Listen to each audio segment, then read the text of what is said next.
सभी विद्यार्थियों को मेरा प्यार भरा नमस्कार। आज के इस वीडियो में हम चर्चा करेंगे विशेषण के ऊपर। आप सब जानते हैं कि विशेषण हिंदी व्याकरण का एक बहुत ही महत्वपूर्ण विषय है और एईसीसी हिंदी के पाठ्यक्रम में भी यह विषय शामिल है।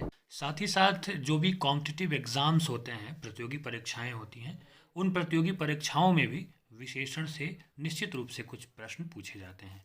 तो इस पूरे वीडियो में बहुत संक्षेप में, बहुत कम समय में, बहुत रोचक तरीके से हम विशेषण, इसके भेद और इससे संबंधित जो भी चीज़ें हैं उसे बहुत बारीकी से पढ़ने और समझने की कोशिश करेंगे।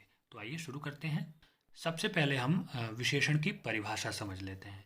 तो विशेषण की परिभाषा है, जो शब्द संज्ञा या सर्वनाम शब्द की विशेषता बताए उन्हें हम विशेषण कहते हैं।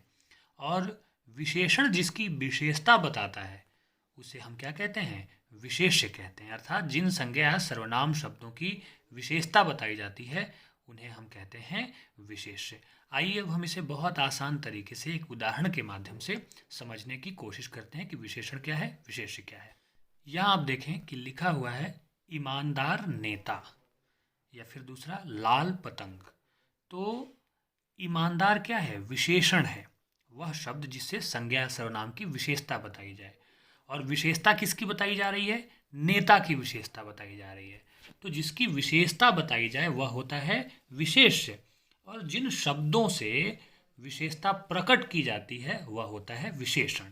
एक दूसरा उदाहरण आप देखें, लाल पतंग। तो लाल क्या है? विशेषण है, यानी कि इस शब्द से पतंग की विशेषता बताई जा रही है। और किसकी विशेषता बताई जा रही है? पतंग की विशेषता बताई जा रही है। तो पतंग क्या हो गया? विशेष्य हो गया। तो इस तरह से जिसकी विशेषता बताई जाए वह होता है विशेष्य, और जिन शब्दों से विशेषता प्रकट होती है उन्हें हम कहते हैं विशेषण। आइए एक और उदाहरण आपको बताता हूँ। जैसे कि एक वाक्य है कि राम बहुत तेज दौड़ता है। अब आप देखें कि विशेष्य क्या हो गया? राम होगा, क्योंकि राम की विशेषता बताई जा रही है। तेज क्या हो गया? विशेषण हो गया। और बहुत तेज दौड़ता है, इसमें एक और शब्द आ गया बहुत। जब जोर दिया जाए, जोर देकर बताया जाए जिन शब्दों से, तो वे होते हैं प्रविशेषण। अब राम संज्ञा है जिसकी विशेषता तेज दौड़ने से है, अतः यहाँ तेज क्या हो गया? विशेषण हो गया। और तेज राम की विशेषता बता रहा है, तो विशेष्य क्या हो गया? राम हो गया। और बहुत जो है विशेषण की भी विशेषता बताई जा रही है गहराई के साथ, तो बहुत क्या हो जाएगा? प्रविशेषण होगा।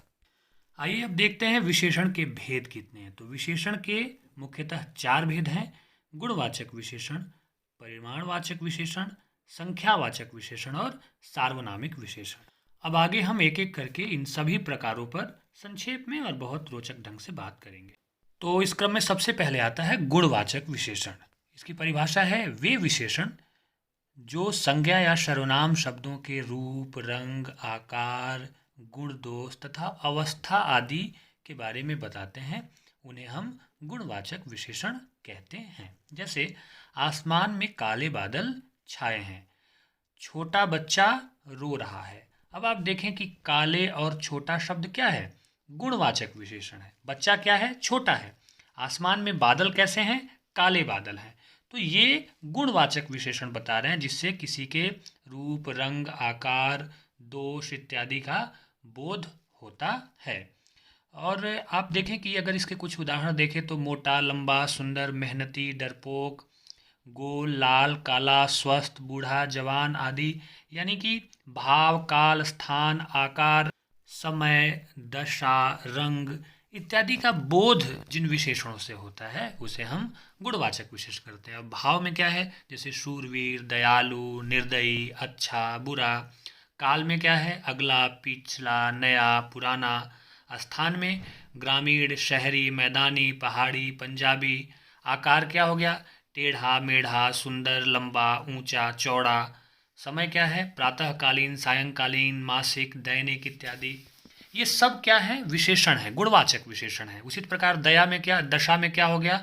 स्वस्थ, रोगी। रंग में लाल, हरा, पीला, नीला, सफ़ेद, बैंगनी, जितने भी रंग हैं ये सब आ जाएंगे। तो आप देखेंगे कि गुणवाचक विशेषण को भी आप किन किन अवस्थाओं में बांट सकते हैं? भाव, काल, स्थान, आकार, समय, दशा, रंग इत्यादि का जो भी बोध कराता है, वे शब्द जो इन सब चीज़ों का बोध कराते हैं, उनको हम गुणवाचक विशेषण कह सकते हैं या वे गुणवाचक विशेषण होते हैं।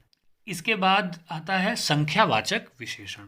तो जिन विशेषण शब्दों से संज्ञा की संख्या का बोध होता है उन्हें हम संख्यावाचक विशेषण कहते हैं। जैसे एक मेज, 4 कुर्सियाँ, 10 पुस्तकें, कुछ रुपए इत्यादि, ये सब संख्यावाचक विशेषण कहलाते हैं। अब देखें कि जैसे कि मेज पर 4 पुस्तकें हैं, तो यहाँ 4 क्या कर रहा है, संख्या की संख्यावाची है 4, तो ये 4 विशेषण हो गया संख्यावाचक।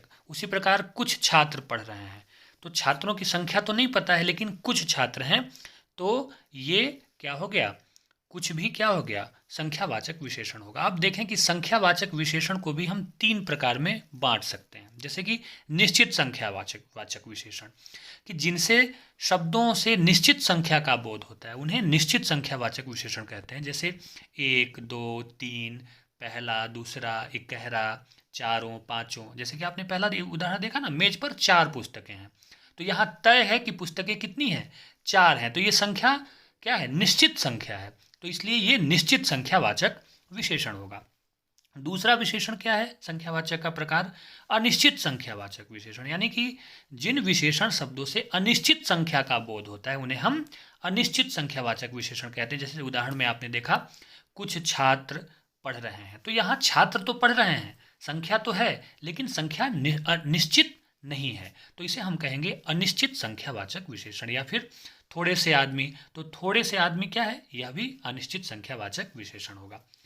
तीसरा भी एक प्रकार है संख्यावाचक विशेषण का, वह है विभाग बोधक, यानी कि जिन विशेषण शब्दों से विभाग या प्रत्येक का बोध होता है उन्हें हम विभाग बोधक विशेषण कहते हैं। जैसे प्रत्येक व्यक्ति, 5-5 हाथी, 10-10 घोड़े, ये सब इस तरह के जब संख्यावाची शब्द आए तो इन्हें आप समझिएगा कि ये विभाग बोधक संख्यावाची विशेषण है। तो बहुत आसानी से हमने समझ लिया निश्चित संख्यावाची विशेषण, अनिश्चित संख्यावाची विशेषण और विभाग बोधक संख्यावाची विशेषण।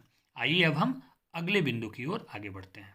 हमारा अगला बिंदु है परिमाणवाचक विशेषण, यानी कि संज्ञा या सर्वनाम शब्दों का परिमाण या माप तौल बताने वाले शब्दों को परिमाणवाचक विशेषण कहते हैं। आप ऐसे भी कह सकते हैं कि जिन विशेषण शब्दों द्वारा संज्ञा की मात्रा, नाप तौल का बोध होता है उन्हें हम परिमाणवाचक विशेषण कहते हैं। जैसे कि मुझे 2 मीटर कपड़ा चाहिए, चाचा जी मुझे 1 लीटर दूध दे दो। इन वाक्यों में 2 मीटर और 1 लीटर परिमाणवाचक विशेषण है। आप देखें कि वे वस्तुएं या पदार्थ जिन्हें गिना नहीं जा सकता बल्कि मापा या तौला जाता है, वे सब परिमाणवाचक विशेषण के अंतर्गत आते हैं। जैसे कम दूध, ज़्यादा पानी, 10 किलो चीनी इत्यादि।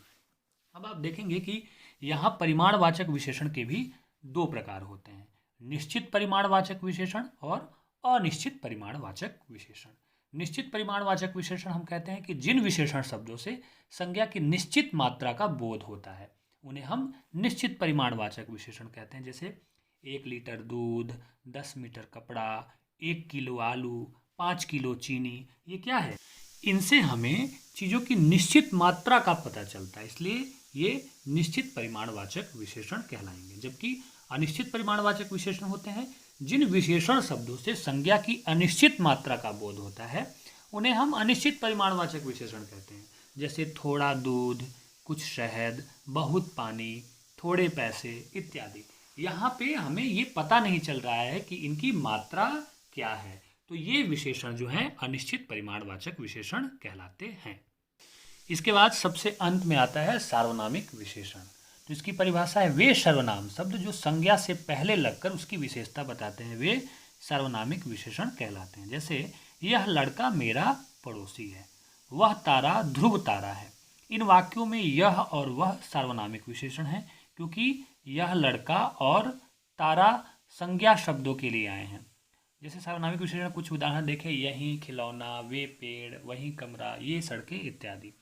तो आप ऐसे समझें कि जो सर्वनाम शब्द संज्ञा के लिए विशेषण का काम करते हैं उन्हें सार्वनामिक विशेषण कहते हैं। जैसे यह, वह, जो, कौन, कौन है जो आया, ठीक है, क्या, कोई, ऐसा, ऐसी, वैसा, वैसी, इत्यादि ऐसे सर्वनाम हैं जो संज्ञा शब्दों के पहले प्रयुक्त होकर विशेषण का कार्य करते हैं, इसलिए इन्हें सार्वनामिक विशेषण कहते हैं। आप हमेशा इस बात का ध्यान रखिएगा कि सार्वनामिक विशेषण और सर्वनाम में समझ आपकी सही बने। जैसे कि जो संज्ञा शब्दों के पहले प्रयुक्त होकर विशेषण का कार्य करते हैं उन्हें हम सार्वनामिक विशेषण कहेंगे, और जब ये सर्वनाम अकेले प्रयुक्त हो जाएं तो उसे हम सर्वनाम कहते हैं। जैसे कि वह लड़का बदमाश है, यानी कि लड़का क्या है, संज्ञा है, और वह लड़का के पहले आया है और उसकी विशेषता बता रहा है, तो वह क्या हो जाएगा, यहाँ पे सार्वनामिक विशेषण हो जाएगा। ठीक है, अगर सिर्फ वह आता तो वह सर्वनाम के रूप में प्रयोग होता। तो हमेशा ध्यान रखें कि वे सर्वनाम जो संज्ञा के पहले आकर और संज्ञा की विशेषता बतलाएं। जैसे कि वह नेता विधायक है, तो नेता क्या है, संज्ञा है, और उसके पहले यह बता रहा है कि वह नेता सिर्फ नेता नहीं, वह विधायक भी है।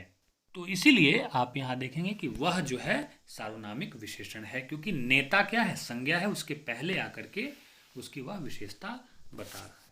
तो मुझे उम्मीद है कि इस पूरे वीडियो में आपका जो कॉन्सेप्ट है विशेषण को लेकर के वह स्पष्ट हो गया होगा। आपकी प्रतिक्रियाओं का इंतज़ार रहेगा। नमस्कार, बहुत सारी शुभकामनाएं और दुआएं।